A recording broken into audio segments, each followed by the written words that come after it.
Hello friends, welcome. आज के इस वीडियो में हम क्लास 10th एनसीईआरटी के सेकेंड चैप्टर बहुपद का बेसिक इंट्रोडक्शन करने वाले हैं। लेकिन उससे पहले आप हमारे चैनल बेसिक शिक्षा बाय मीवी को ज़रूर सब्सक्राइब कर लें और बेल आइकन को प्रेस कर लें ताकि हर नए वीडियो की नोटिफिकेशन आपके पास सबसे पहले पहुंचे। तो शुरू करते हैं चैप्टर को। सबसे पहले हम ये समझते हैं कि बहुपद क्या होता है। तो देखो, जब हम कोई नंबर्स जैसे कि 1 2 3 और लेटर्स यानी कि एक्स वाई जेड इन सबको मिलाकर लिखते हैं तो हमारा एक व्यंजक बनता है। लेकिन ज़रूरी नहीं कि हर व्यंजक एक बहुपद हो। बहुपद के लिए जैसे जो हमारे ये एक्स वाई जेड होते हैं, इनकी जो घात होती है वो हमेशा क्या होनी चाहिए, एक पूरी संख्या होनी चाहिए। पूरी संख्या का मतलब जैसे 1 2 3 4 इस तरीके से। जैसे देखो, मैंने यहाँ पे एक एग्जांपल लिखा 4x² + 3x + 2। तो यहाँ पे देखो, हमारा जो x है उसकी घात कितनी है, यहाँ पे 2 है और यहाँ पे कितनी है 1। मतलब ये पूरी पूरी पूरी घात है यहाँ पे। तो ये हमारा क्या हो गया, एक बहुपद हो गया। अब जैसे देखो, एक और मैं यहाँ पे लिखती हूँ 2x⁻1/2 + y। तो देखो, ये एक व्यंजक तो है लेकिन ये एक बहुपद नहीं है। क्यों? क्योंकि यहाँ पे x की पावर कितनी है, 1/2 है। मतलब घातें क्या होनी चाहिए, इनकी पूर्ण संख्या होनी चाहिए। तो देखो, हमारे बहुपद होने के लिए क्या ज़रूरी होता है कि जो घातें होती हैं किन की, जो हमारे वेरिएबल्स होते हैं, तो वेरिएबल्स की जो घात होती है वो कितनी होनी चाहिए, पूर्ण संख्या होनी चाहिए।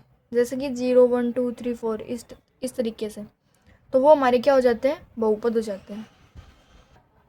अब देखो, जो हमारे बहुपद होते हैं वो 3 तरह के होते हैं: रैखिक बहुपद, द्विघात बहुपद और त्रिघात बहुपद। तो रैखिक बहुपद वो होते हैं जिसमें x की घात क्या होती है, 1 होती है। जैसे कि मैं लिखूं ax + b। तो यहाँ पे देखो, जो x है इसकी घात कितनी है, 1। तो इस तरह के बहुपद क्या हो जाएंगे, रैखिक बहुपद। अगला हमारा द्विघात बहुपद में सबसे बड़ी घात 2 होती है। जैसे कि ax² + bx + c। तो इसमें देखो, वेरिएबल की पावर कितनी है, मैक्सिमम 2 है। यहाँ पे 1 और यहाँ पे 2 है। तो ये द्विघात बहुपद हो गया। और त्रिघात बहुपद में x की सबसे बड़ी घात कितनी होनी चाहिए, 3 होनी चाहिए। जैसे एग्जाम्पल के लिए ax³ + bx² + cx + d। तो इसमें देखो, x की घात क्या है, सबसे बड़ी घात कौन सी है x की, 3। मतलब ये क्या है, हमारा त्रिघात बहुपद। अब समझते हैं कि शून्यक यानी जीरोस क्या होते हैं। इसका मतलब है कि x की वो वैल्यू जिसे सवाल में रखने पर पूरा का पूरा आंसर क्या हो जाए, 0 हो जाए। लेकिन एक बात हमेशा याद रखना, रैखिक बहुपद में शून्य कितने होते हैं, 1।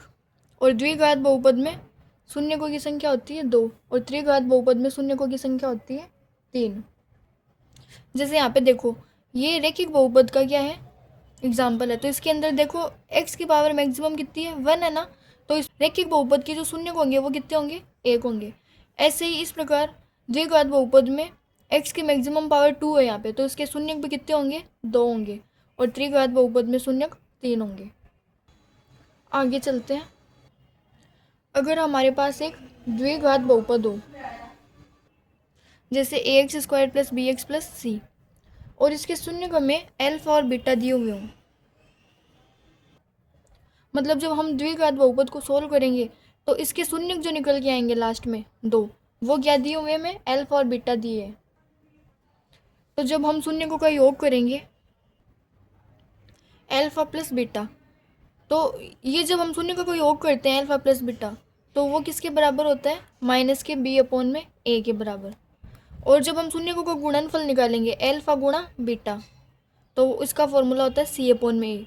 ये जो दोनों फॉर्मूले हैं ना, ये हम तब यूज़ में लेते हैं जब हमें शून्य को ये और गुणनफल की सत्यता की जांच करनी हो। तो ये इस चैप्टर में बहुत ही इंपॉर्टेंट फॉर्मूले हैं, आप इन्हें याद कर लेना। हमारा जो ये बहुपद था, द्विघात बहुपद, इसमें आप देख सकते हैं ए बी सी कौन से होते हैं, मतलब जो एक्स स्क्वायर का कोफिशिएंट होता है वो क्या होता है ए, और एक्स का कोफिशिएंट होता है बी, और जो हमारा सी होता है वो क्या होता है कांस्टेंट। अब चलिए एक एग्जांपल लेते हैं। के अंदर ए की वैल्यू है 1, बी की वैल्यू है 7 और सी की वैल्यू है 10। देखो जो मैंने आपको बताया था एक्स स्क्वायर का कोफिशिएंट क्या होता है 1, यहाँ पे कुछ नहीं है तो मतलब यहाँ पे 1। एक्स का कोफिशिएंट क्या होता है बी, और सी हमारा होता है ये लास्ट में। ये हमारा बहुपद है और इसके शून्य दिए हुए हैं -2 और -5, ये दोनों शून्य दिए हुए हैं। अब मैंने आपको बताया था शून्य एक क्या होता है अल्फा, दूसरा क्या होता है बीटा।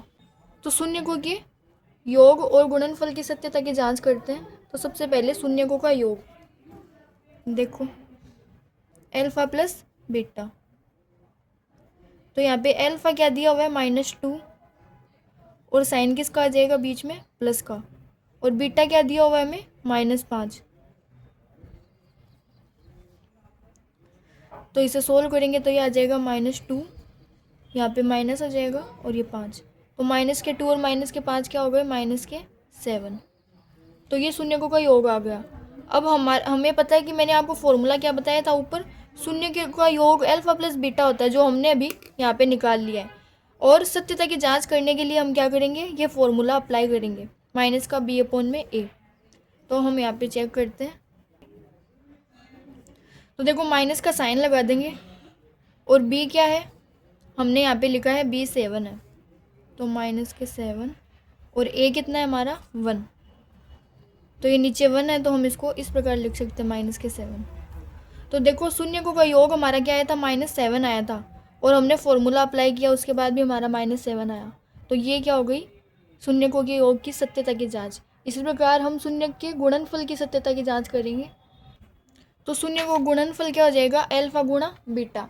अल्फा क्या था हमारा -2 इंटू बीटा क्या था हमारा -5।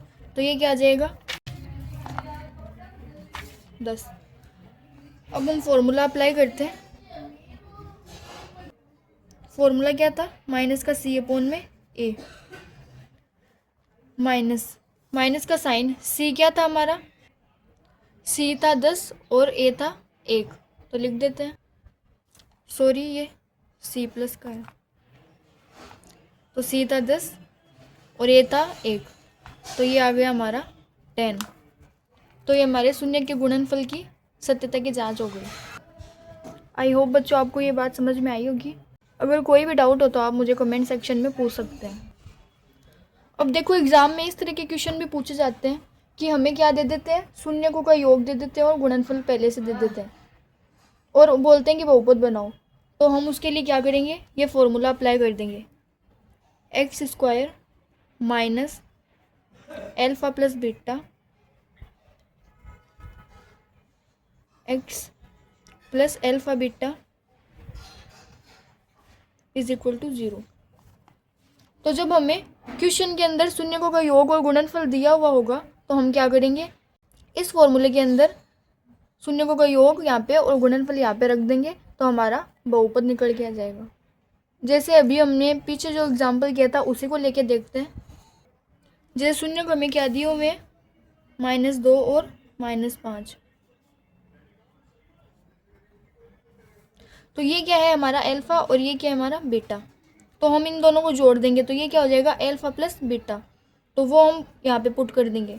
और जब इन दोनों को मल्टीप्लाई कर देंगे तो अल्फा इंटू बीटा हो जाएगा, वो यहाँ पे रख देंगे। तो चलो ये वैल्यू यहाँ पे पुट कर देते हैं, x² माइनस अल्फा की वैल्यू क्या है -2 प्लस बीटा की वैल्यू क्या है -5 प्लस अल्फा की वैल्यू क्या है -2 इंटू बीटा की वैल्यू क्या है -5 इक्वल टू 0। इसको आगे सोल्व कर लेते हैं।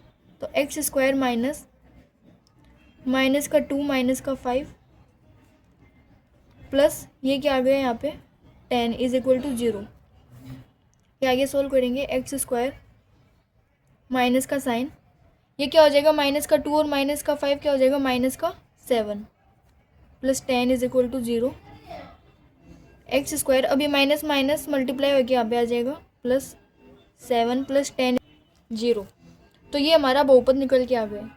और देखो हम यहाँ पे एक्स जो था हमारा वो मिस कर दिया, यहाँ पे हमने, यहाँ पे एक्स आ जाएगा। ये हमारा बहुपद आ गया।